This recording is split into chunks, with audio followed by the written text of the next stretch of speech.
Isn't it great being the most popular girl in school? If you ask me, honestly, it's the best thing. Around my final year of high school, I was the most popular girl in my school. A total social butterfly. Everyone wanted to be my friend, and there were no bullies at all. Everyone in school greeted me with, "Aubrey, you look gorgeous," every other morning, no matter how well or bad I looked. I took it as a blessing. But in the middle of that year, my father asked me for something, which meant giving up my good life at that school. But before we move on, like this video, hit that subscribe button, and activate the notification bell, and you will pass all your exams. Trust me, it works. He asked me to transfer to another school in another city.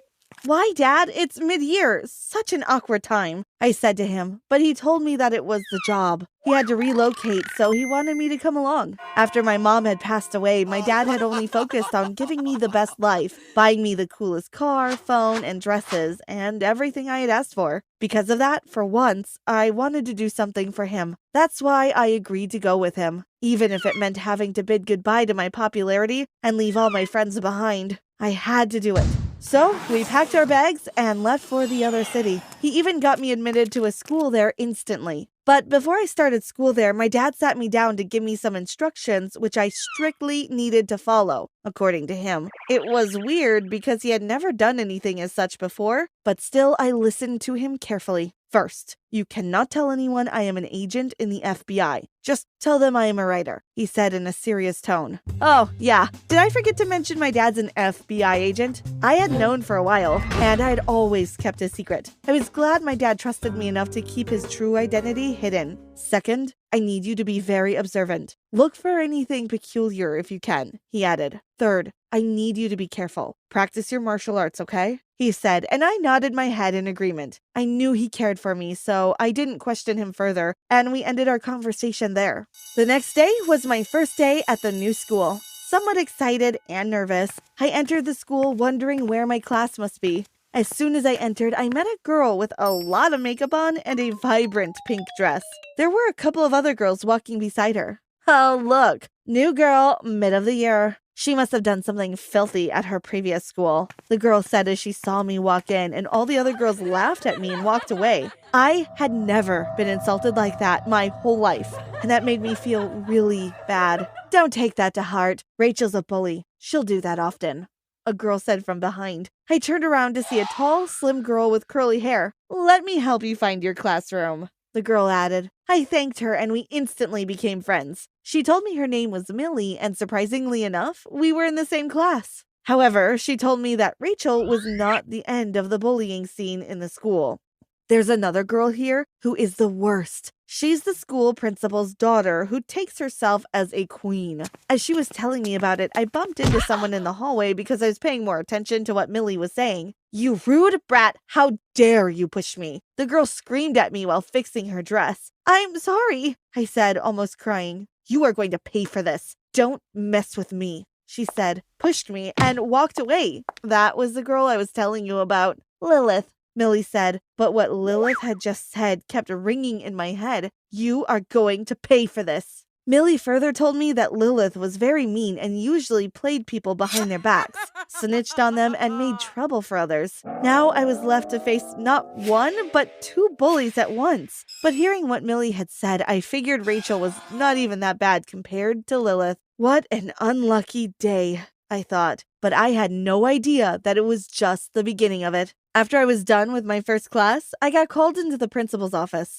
As I walked into the office, I saw a big old man with a huge mustache, and honestly, I was a little scared. It's your first day of school, Aubrey, and you're pushing my daughter and bullying her. That's not good, he said, which made me want to cry. First, it was not even my fault that I bumped into Lilith. It was an accident. And second, he didn't even let me speak to explain. And that was not only it. He had already called my dad in to make a big deal about the matter. Your daughter is making trouble on her first day. He started giving a lecture to my dad. "I'm so sorry this happened. Why don't you give Aubrey detention as punishment and we let the matter go?" My dad replied as if he believed I bullied someone. Now I was really annoyed. Why would my dad believe some nonsense and be in favor of punishing me for something I didn't do? I thought, and it just made me angry.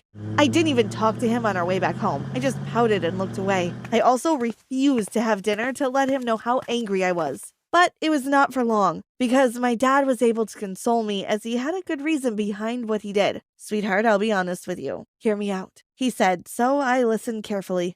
He told me that there was something fishy about that school and the FBI was investigating the place. That meant he was assigned that case. Not only that, they had even given permission that I could help if needed, and that was why we moved and I got admitted to that particular school. "I didn't tell you before because I didn't want you to get too serious about it," he said, because he knew how much I wanted to be in the FBI just like him. I had even taken martial arts training since I was 5. After hearing what he had to say, I was not angry anymore, but excited and serious just as my father had worried. But I had to be, because if that case was successful, I could easily secure a place for me in the FBI in the future. The next day, all motivated, I went to school, only to find horrifying news. Rachel was missing. "She didn't make it home last night," Millie told me. But what she told me next made me feel really bad for Rachel. While the local police were talking to the principal, he told them that she probably ran away and that her character was like that. After that, the police stopped looking for her, and her parents went out to go to places to look for her. I prayed and hoped that Rachel was fine, that she might not be in any trouble. Then we went about our classes, and soon it was time for my detention. For that, I went up to the library. But when I reached there, I was the only one there, and even the teacher was out.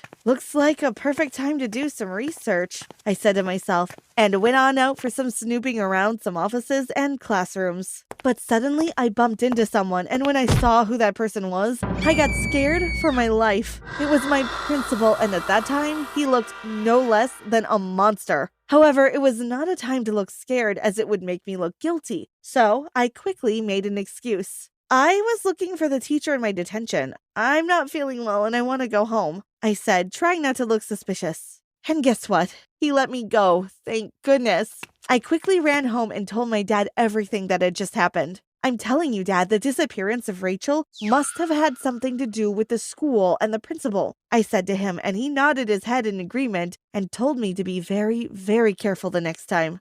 The day after that, the principal went out of school early, so it was the perfect chance for me to continue the previous day's research. "The basement must have something useful to the case," I said to myself, and looked at the map of the school in the library to find out where the entrance of the basement was. Since I was still new to that place, it was necessary. After checking out the map properly, I made my way to the basement. There was nothing special about the basement. I mean, there was nothing that stood out. It was just a usual old basement. Still, I looked for about a good 5 minutes, but still nothing. However, after some time, I heard some noise coming from the walls. I was a little confused because it was coming from behind an empty shelf. I moved the shelf a little and it automatically slid to the side, revealing an entrance to a tunnel. I was surprised and curious as it was something I had not expected. I quickly took out my phone, took a picture, and sent it to my dad with a text. "I found a tunnel in the basement. I'm going in."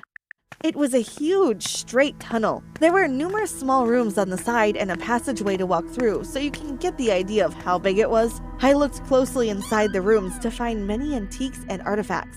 Some of them looked very old, and some looked very expensive.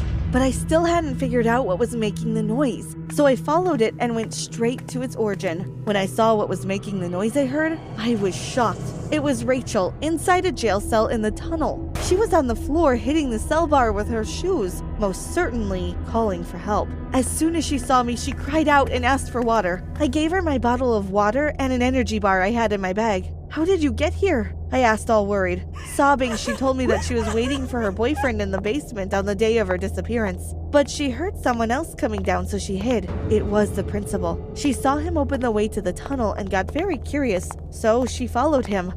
Unfortunately, he caught her following and locked her up. He's the leader of some mafia gang. They steal and store antiques and artifacts down here and then smuggle them. All the illegal trade stuff, she told me as she devoured the energy bar. She told me that the tunnel led straight to the sea where there were small ships ready to smuggle the items. I was shocked that the school was just for show and had such dark secrets. As we were talking, suddenly we heard loud footsteps quickly approaching us. We couldn't run anywhere because Rachel was locked up and I didn't want to leave her there. We were scared for our lives. When we finally saw who the person was, Rachel screamed so loudly that I had almost lost my hearing. "That's my dad. Calm down," I said. He was there to rescue us, and I was so thankful that he got there in time. The police and the FBI team arrived shortly after to investigate further and arrest the culprits. They arrested the principal and a few of his partners and shut the school down. As for me, I moved back to my old school and life went back to normal. Millie got admitted to my school after the other school shut down, and we became as close as sisters. I kept in contact with Rachel, and we became best friends for our shared trauma. As for Lilith,